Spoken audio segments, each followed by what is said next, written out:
অবসর ও বিনোদন। পরিশ্রমের পর অবসর আমাদের আনন্দ, সৃজনশীলতা ও মননশীলতার উৎস। আমাদের অবসর কাটানোর ধরন সামাজিক এবং প্রাণবন্ত।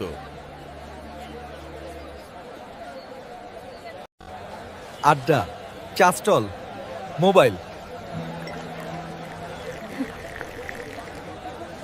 টিভি নাটক, ক্রিকেট সবই বিনোদন এবং সামাজিক সংযোগের মাধ্যম।